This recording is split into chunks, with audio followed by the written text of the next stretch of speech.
You are listening to In Pursuit of Development with Dan Bannock.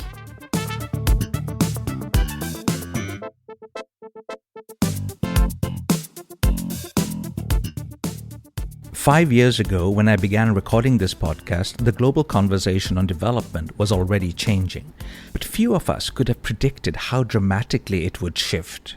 Today, we're living through an age of geopolitical realignment, one where the boundaries between North and South, developed and developing, no longer tell the full story. Across Asia, Africa, and Latin America, governments are navigating a more fractured and competitive world, one in which the old certainties of the post-Cold War order no longer hold. They're deepening regional cooperation, exploring new partnerships, and joining emerging networks of trade, finance, and diplomacy. At the same time, they're resisting growing pressure to pick sides between the world's major powers. This search for autonomy, the desire to shape one's own destiny, has deep historical roots. In 1955, leaders from newly independent nations met in the Indonesian city of Bandung. It was a defining moment, an act of political imagination that created space for countries determined not to be drawn into the Cold War rivalry between the United States and the Soviet Union. Out of that meeting grew the Non-Aligned Movement, a coalition built on sovereignty, solidarity, and independence of judgment. For many developing countries, non-alignment became both a moral compass and a survival strategy. It was a way to assert agency in a world dominated by superpowers. Nearly 70 years later, that impulse has returned in a new form, what my guest today calls active non-alignment. Jorge Jaime served as Minister of State and as Chile's ambassador to China, India, and South Africa, three pivotal countries at the center of today's shifting world order. He's also the co-author, together with Carlos Fortin and Carlos Ominami, of a timely new book titled The Non-Aligned World: Striking Out in an Era of Great Power Competition. The book argues that developing countries once again face the challenge of positioning themselves between competing powers. And in this context, the book describes active non-alignment as a pragmatic and proactive strategy, one that rejects automatic allegiance to either Washington or Beijing and instead places national interest at the center. This is not neutrality or disengagement, but strategic flexibility.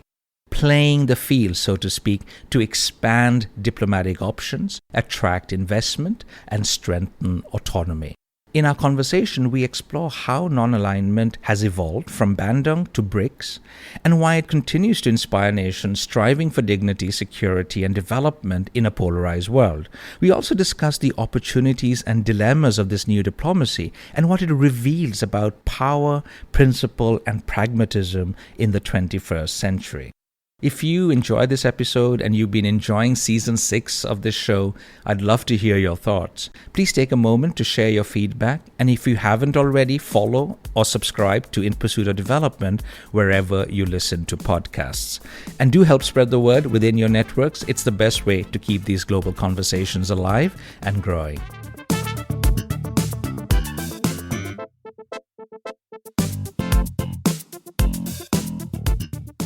All right, it was just the other day, you and I were on a panel. It's good to see you again. Welcome to the show. Thank you. Thank you so much. Thank you for the invitation. Well, congrats on this new book, which we'll soon get to. It's on active non-alignment.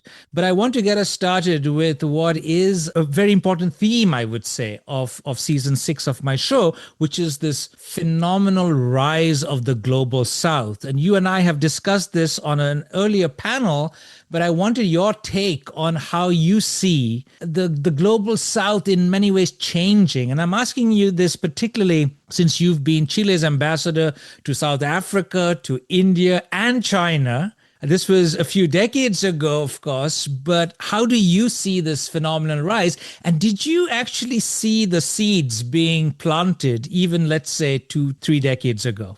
Absolutely. And let me tell you, I feel very lucky in my postings, having been destined to, South Africa, India, and China, three key players in the world today. I was in South Africa in the 90s during the Mandela presidency, and actually was the first ambassador to present credentials to Nelson Mandela, and had the opportunity to work very closely with him and with Archbishop Tutu in the establishment of the South African Truth and Reconciliation Commission, which took a page from the Chilean Truth and Reconciliation Commission that had been in place only a few years before that. In 1991, I arrived in South Africa in 1994. And I must say that I was struck during the 5 years I spent in South Africa, precisely on this topic of the Global South. Because, as you know, the ANC, in fact, was the African National Congress, Nelson Mandela's party and the governing party at the time and today, participated in the Bandung Conference, not as a government, but as a political party, and has been very strongly committed to the cause of non-alignment and what was then known as the Third World, today as the Global South, ever since. And in fact, South Africa hosted a non-aligned summit in Durban in 1998, where I had the privilege to participate. There was a Chilean delegation and so on. So, and my point is this: 30 years ago, I had the chance to observe from very close quarters how what we now refer to as active non-alignment was arising in South Africa. And in fact, today, the South African government proclaims active non-alignment as its official foreign policy doctrine. So all of this has been very, very encouraging, very stimulating. And then, of course, I was in India. Prime Minister Nehru, of course, is the father of the very notion of non-alignment. And there, again, during the years of Prime Minister Manmohan Singh, I had the chance to see how India was rising in the world and, again, taking a very important role. And, of course, more recently in China, where I was in China from 2014 to 2017. And this was sort of the last hurrah. A couple of years later, with the pandemic, everything closed down. But in these years, to give you an idea, Beijing was really a diplomatic hub for the world. In the years that I was there, the APEC summit took place in 2014. Then the G20 took place in 2016. A BRICS summit took place. So lots of things going on. My president, President Bachelet, visited China not once but twice. I had the honor to host President Xi in Chile in 2016, and before that, Prime Minister Li Keqiang. So it was a period with lots of things going on. And I had the chance to observe this firsthand. And, so obviously some of the reflections and analysis in the book draw from this experience of mine over 30 years in key countries of what is now the Global South. As you know, there's now increased scholarship on this. My colleague Benedicte Bull and I recently co-edited a special volume of the Forum for Development Studies. So there's a spike in the usage of the term, and what was, typically referred to as the Third World, developing countries, G77. Now there's more of a positive spin. Global South is seen to be an economic big player, giant, but also politically influential, militarily. You have India, China, you have the BRICS countries. But there's also criticism that this is a very heterogeneous group of countries, that there really isn't a core, even within the BRICS that you referred to. There is considerable disagreement between the big economies. I don't think Brazil is that proactive as India, China perhaps is. Now increasingly South Africa is, of course, currently hosting the G20, is the president of the G20. How do you see this so-called unity? Is this a coherent strategy? We won't talk about active non-alignment yet, but in terms of foreign policy, critics point to this disparate group of countries with very different interests. How do you see that unity or the lack of it within this coalition? Yes, well, there are several things. First of all, it's important to allude to what this notion refers to. And as I said earlier, in the previous century, this group of countries, we're talking basically about the developing world. We're talking about Asia, Africa, and Latin America. It was referred to as the Third World, and that notion became very, very popular But also then with the fall of the Soviet Union and the socialist camp, which Peter Worsley famously called the Second World, the term Third World became somewhat irrelevant. Thus, the rise of the term Global South. Third World also ended up having a bit of a pejorative connotation associated with, poverty, tin pot dictators, all sorts of problems. And the notion of Global South has a more positive connotation. Now, what I find very interesting is this. A lot of people criticize the term as being imprecise and saying, for example, China and India are in fact in the Northern Hemisphere. How useful can be a concept that is so imprecise? Well, this is not Geography 101. This is a geopolitical concept. It does not refer to strictly geographic terms. A geohistorical concept too, right? Absolutely, absolutely. Now, what is also fascinating is that what we have had in the course of the past 3 years is a real rise of this notion. I mean, you had Foreign Policy magazine, sort of one of the ultimate platforms of the US Eastern establishment, proclaiming 2023 as the year of the Global South. Now, there are reasons for that. And I would argue, and this is part of the argument in our book, that there are three key factors that have pushed the notion of the Global South to the forefront in global politics today. One of them, I'm referring now to the immediate period. One of them, of course, is the war in Ukraine. The Russian invasion of Ukraine led to this extraordinary situation in which a large number of countries in Africa, Asia, and Latin America decided not to side with NATO's position, not to side with Washington's position on the war, and decided to take a neutral position, for all intents and purposes, a non-aligned position on the war, on the strength of two arguments that it seems to me are very important to keep in mind. One of them, the vast majority of them, though not all, certainly not India, condemned the invasion as a violation of international law and of the UN Charter. But at the same time, they said, this is not a unique war. We're being sold the notion that this is a unique war in human history, and therefore all of humanity must side with Kiev and support it in whichever way it can be done. Well, people in Africa, Asia, and Latin America have gone through many wars. They certainly know that there have been many other wars. Who was sanctioned for the US invasion of Iraq? Nobody. So the notion that this is a unique situation, what happened in Ukraine, however tragic it may be, is obviously quite unwarranted. And the only reason it was put forward as such is because it happened to take place in Europe. Otherwise it wouldn't have received the attention that it did. And the second reason for that was this attempt to, sanction Russia in, all sorts of ways, including it from the SWIFT system and with, global embargoes and so on.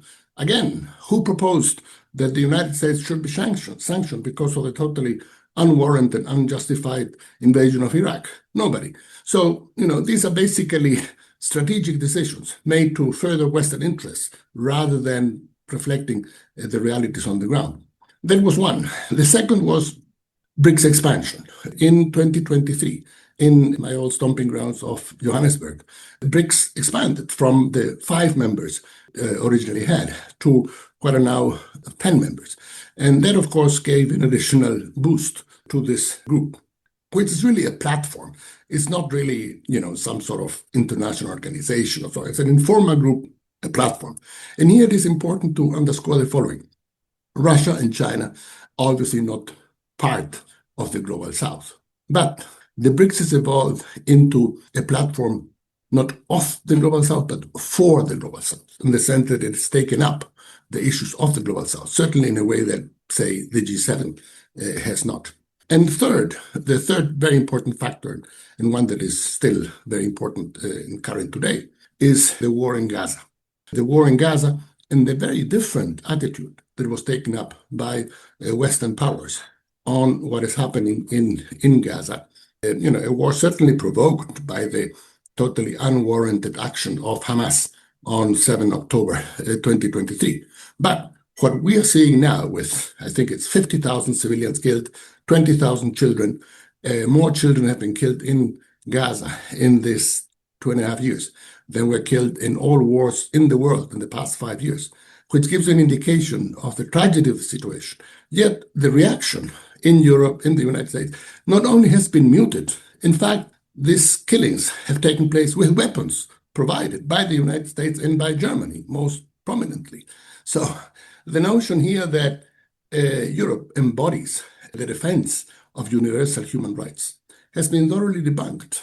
Europe stands up for human rights when they affect Europeans, not when they affect people from other parts of the world.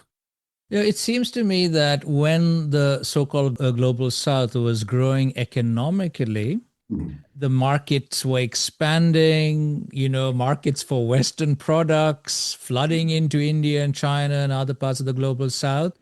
Then the rhetoric was positive. This is great. Globalization is bringing prosperity. There's poverty reduction, there's shared prosperity, you name it. But you are right in pointing to perhaps it was the pandemic and then the war in Ukraine that maybe pushed this loose grouping into much more of a center stage in global politics because they were taking a political stance. And I think I share some of your viewpoints on this. Is I felt that many of these countries were calling out Western hypocrisy. It was this the double standards.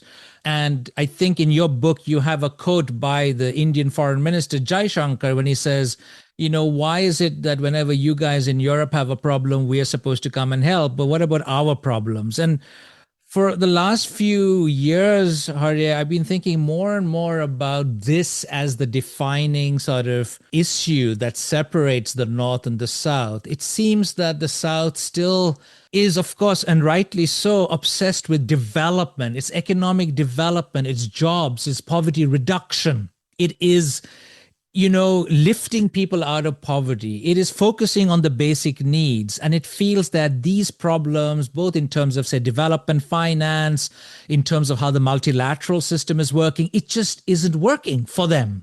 And so that is why the BRICS created parallel institutions. They are the development banks, and we can discuss how effective they were, but there has been that effort. But I wanted to point out one thing that you and I disagreed with in that panel, because you also repeated here that China is not part of the global South like Russia, but China does insist on being one of the leaders of the global South. China talks about still having some amount of poverty, not extreme poverty, but there's still development to be done.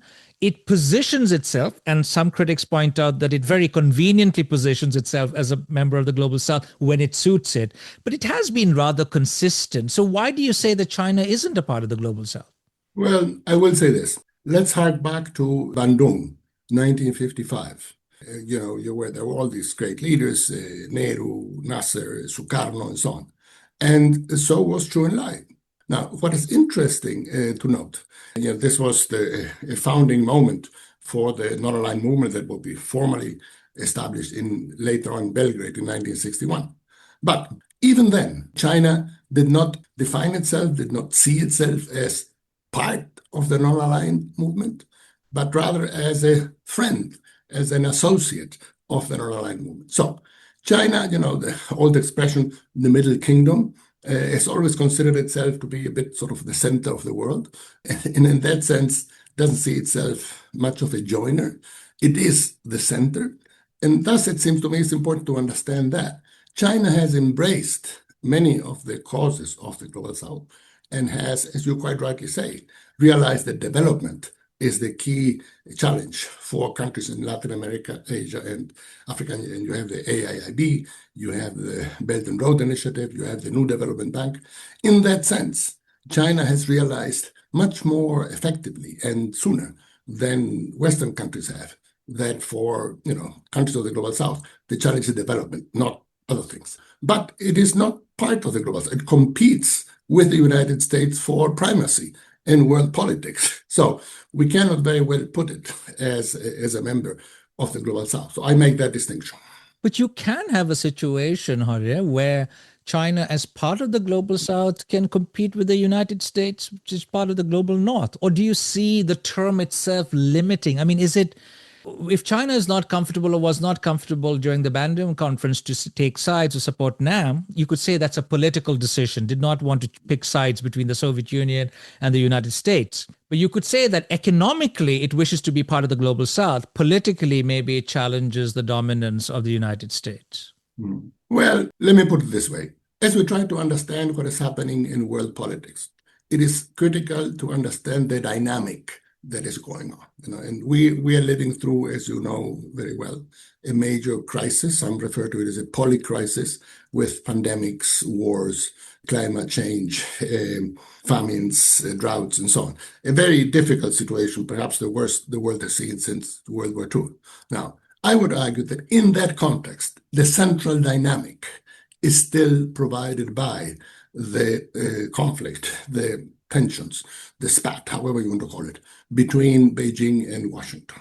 So in that sense, it seems to me, if we want to understand what is happening and the role of developing nations, they have to, well, pick and choose between these two superpowers. So that is why it seems to me it can be somewhat misguided to put China simply in the category of global south. It really doesn't fit into that category.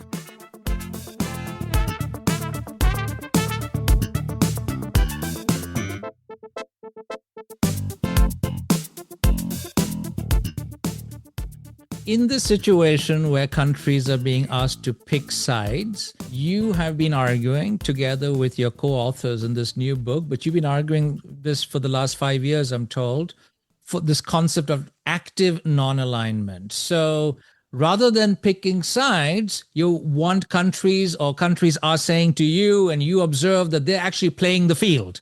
They don't want to pick sides. They want a bit of everything. I've seen this happen actually on the African continent in terms of development projects. You mentioned the Belt and Road Initiative. And here I've seen successive governments in Africa, in many, many countries there on the continent, saying, we want infrastructure from China, and we want soft aid or health and education aid from the West, from the global North. So you can have a bit of both.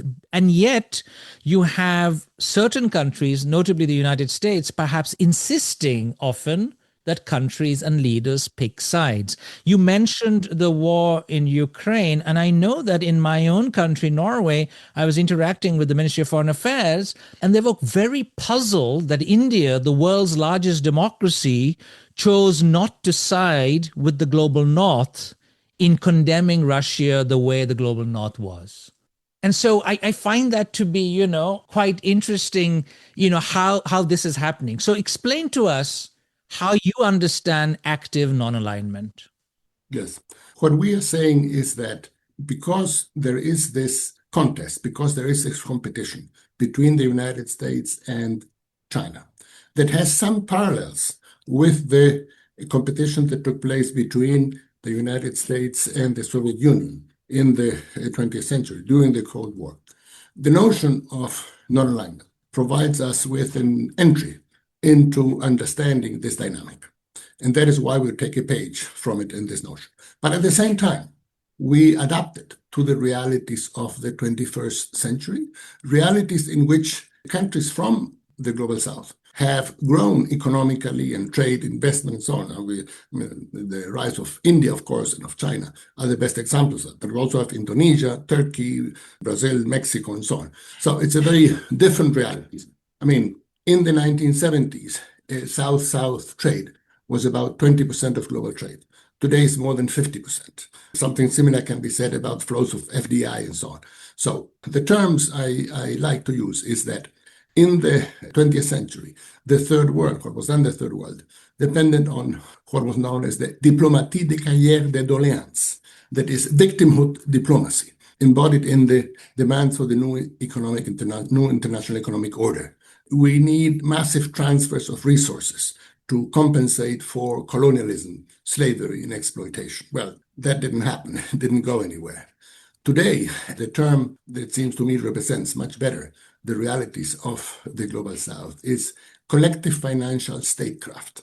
embodied in these new multilateral development banks that we see in China and elsewhere, and they reflect the very different financial capabilities that exist in today's world. Bottom line, today countries in the developing world have many more alternatives. They do not depend solely on Washington, London, or Paris, or the World Bank or the IMF. There are alternatives, and we're seeing that happen. We're seeing major projects across the South being built by Chinese companies, by Indian companies, by other companies from the South. So it's a very different landscape. And active non-alignment says, we put our own interests front and center. We will not let ourselves be cajoled and pressured into siding with one or another of the powers. And in fact, it is a big mistake. Once you side with one of these powers, you lose your leverage, because then you'll say, well, I've given up. I am going to do whatever you tell me, at which point you can't negotiate much. So that's what we're arguing. How does this look like from the Latin American perspective, from, say, the foreign policy of governments like Chile, from Mexico, from Brazil? On the Latin American side, you could say the US has traditionally been the major power. In recent decades, you've seen a rise of Chinese investments, mega projects. But, the United States thinks that it has usually had quite a lot of sway over Latin America. And it may not feel comfortable, of course, losing that preferred position. How do these governments, policymakers, but also citizens, do they identify more now in Latin America with the global South? Some people, I've had a colleague of mine on the show, she's a Latin America expert. She says Latin Americans identify themselves more with the global North, They don't often feel that they have a lot in common with African countries. It has to do with different levels of development, history, etc. So how do you think that is shaping out, the Latin American perspective on active non-alignment? No, a great question. And in fact, the very notion of active non-alignment that in our most recent book called The Non-Aligned World, published by Polity Press, we extend to the global South as a whole. But the notion originally came up for Latin America. We published an edited volume in November of 2021 with my colleagues, Carlos Fortin and Carlos Uminami, in Spanish, making the case for active non-alignment in Latin America. And why? Because Latin America had been affected, had been hit by a triple whammy in the pandemic in 2020, the ensuing recession. Latin America had its biggest economic downturn in 120 years in 2020. Regional economy fell by 6.6%, if you can imagine what that means, in a year in which the global GDP fell by 3.3%. And third, we had the policies of the Trump administration that were pressuring our countries to cancel projects, to do less business with China, and so on and so forth. So that's where the notion originated in Latin America. Now, you are right. Some people in Latin America do not see themselves as part of the global South and identify more with the North. But the reality is hitting them very hard. As you may have heard, Brazil was hit by 50% tariffs by the Trump administration. Brazil and India are the two countries that have been hit by the highest tariffs imposed by the United States. So Brazil has taken a stance. It is not giving in. And we argue that Brazil, in fact, is an excellent example of applying active non-alignment. Brazil hosted the G20 summit last year in 2024. This year, it hosted the BRICS summit in Rio in July, for which it got a lot of flack from Washington, but it proceeded.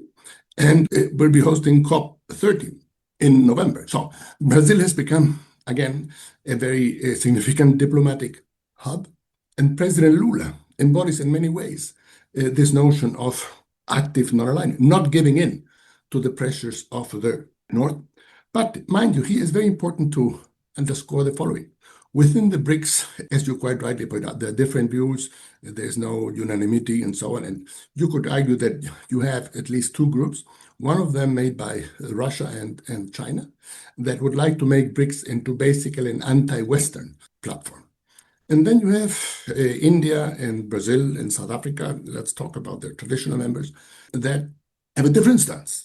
They would like the BRICS to be, well, non-aligned. taking up the positions of the Global South, but not making into an instrument against the West. And Brazil, in that sense, plays a pivotal role because it is in the West, but it also has a very significant Afro-descendant population. It has traditionally had a very independent foreign policy with a very effective foreign ministry. It's a large country. It has a leader like President Lula. So contrary to, I think you alluded to recently, that Brazil wasn't very much at the forefront of the BRICS or the Global South, I would argue it has been playing a very significant role in that regard. What about your own country, Chile? To what extent do your compatriots identify with this Global South phenomenon? Well, I will say this. My two colleagues and co-authors are Chileans as well. We have served in government. The Chilean government has not explicitly articulated that it espouses a position of active non-alignment. But I would argue that in practice, that is very much what it has done. Let me give you an example. 2 years ago, President Boric visited China on a state visit. He also took part in the third BRI International Cooperation Forum, as a result of which Chile has been the only Latin American country to be represented at the presidential level in all three BRI cooperation fora. I participated in the first one in 2017 with President Bachelet. Then President Piñera took part in 2019, and then President Boric. So 3 different presidents from 3 different political coalitions have taken part in the BRI International Cooperation Forum. And 10 days after making the state visit to Beijing, President Boric made a visit to Washington, where he was received by President Biden in the White House. Now, there are not very many leaders from developing countries that within a span of 10 days visit both the Great Hall of the People in Beijing and the White House. Yet that is what Chile did. And Chile is one of only 6 countries in the world that has free trade agreements, both with China and with the United States. 40% of our exports go to China. Around, I think it's 15% go to the United States. But we have had obviously very long-standing relations with the United States. So it's quite a balancing act. It's not an easy thing to do. But if you have sophisticated diplomacy, it can be done. I don't remember when I read this, but there was this big newspaper article about Chile importing these electric buses from China, so that your fleet of electric cars and buses is being fueled by these exports. And I was reading also about this, Jorge, in Brazil, that this is just taken off. BYD, all these Chinese companies are now selling more cars in Brazil than the Americans are. So we're seeing a change. We're getting to the end of our conversation. I've been thinking about a conversation I had on this show several years ago with the late Joe Nye, the father of the soft power concept. Is one of my favorite conversations.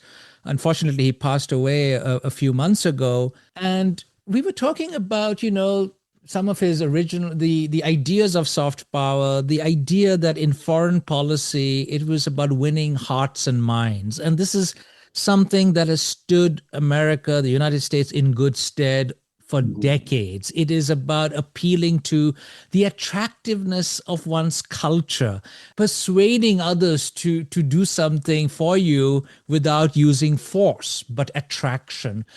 And it seems to me this focus on tariffs and wars and punishing countries like the United States is doing to Brazil and also to India is one of those attempts at pushing countries that were or are pursuing active non-alignment into choosing sides.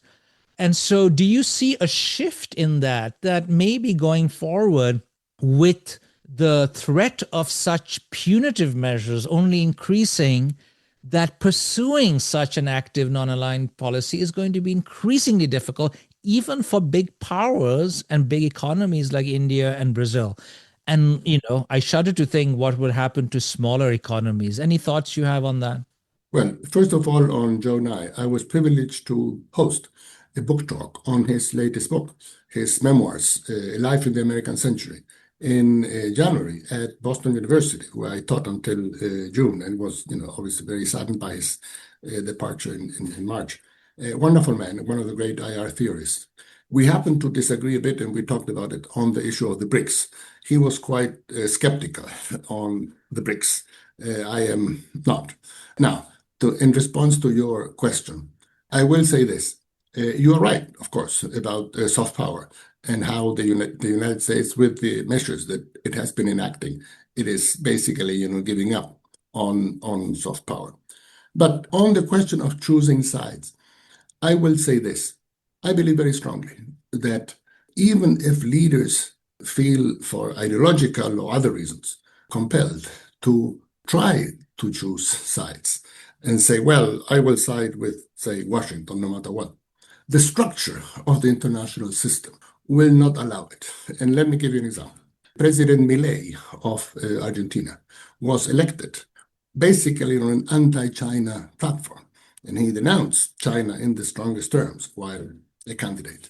Now, he came to office, and a few months later, he was on the cover of The Economist, giving an interview in which he spoke high praises of China and of President Xi.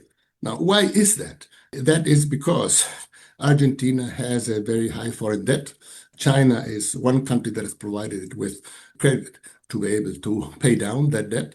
And Milei realized that unless he changed his tune, he would be in serious trouble. Something similar can be said about President Bolsonaro in Brazil, who was also elected on an anti-China platform and soon changed his tune, and in fact hosted President Xi in Brazil, and in fact hosted a BRICS summit in Brazil in his first year in office. So this is not a matter of, subjective feelings. It is a matter of the structure of the international system. The Chinese economy today is larger in PPP terms than the US economy. China is the largest trading partner for 130 countries in the world, much more so than the US. It is the largest manufacturing power.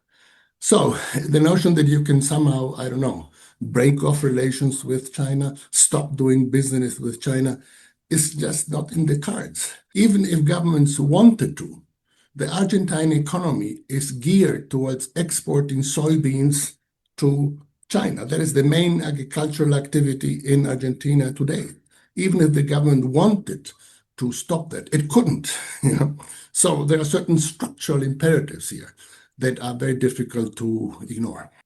But it seems to me, Jorge, that there will come a time maybe economically countries in the global south would feel far more comfortable just to further cement and strengthen their connections with China, and politically still wish to be a part of the global north. I mean, it depends on, the extent to which some of these institutions that the global north has dominated and designed continue. Are you joining the G7?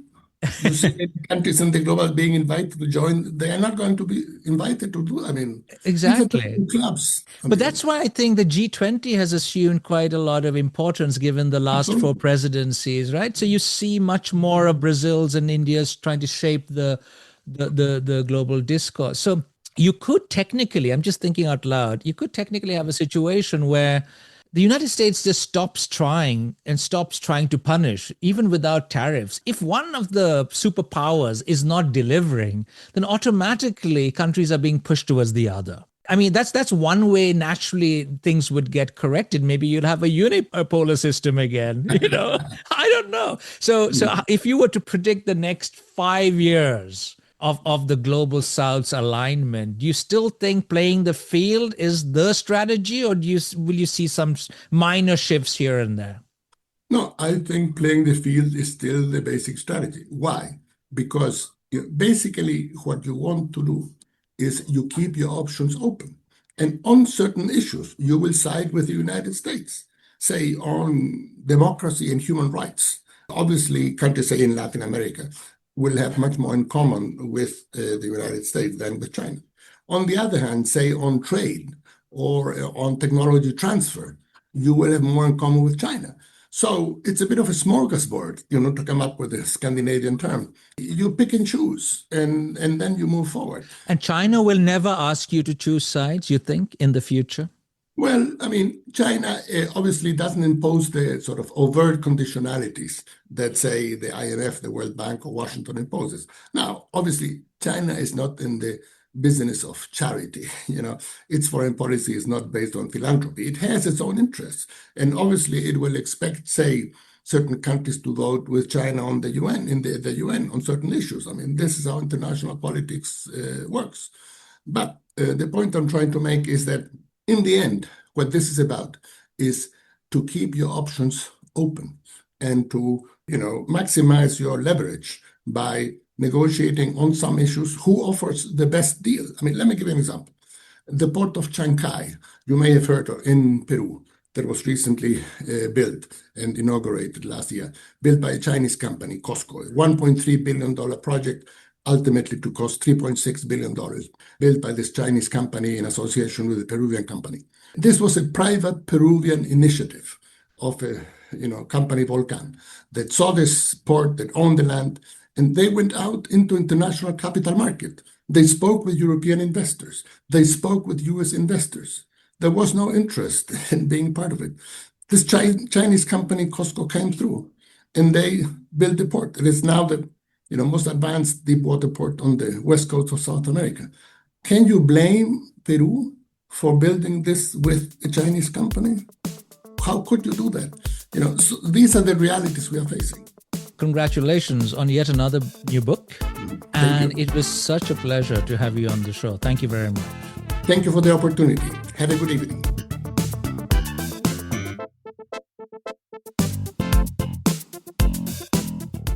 Thank you for listening to In Pursuit of Development with Professor Dan Bannock from the University of Oslo. Please email your questions, comments, and suggestions to inpursuitofdevelopment@gmail.com.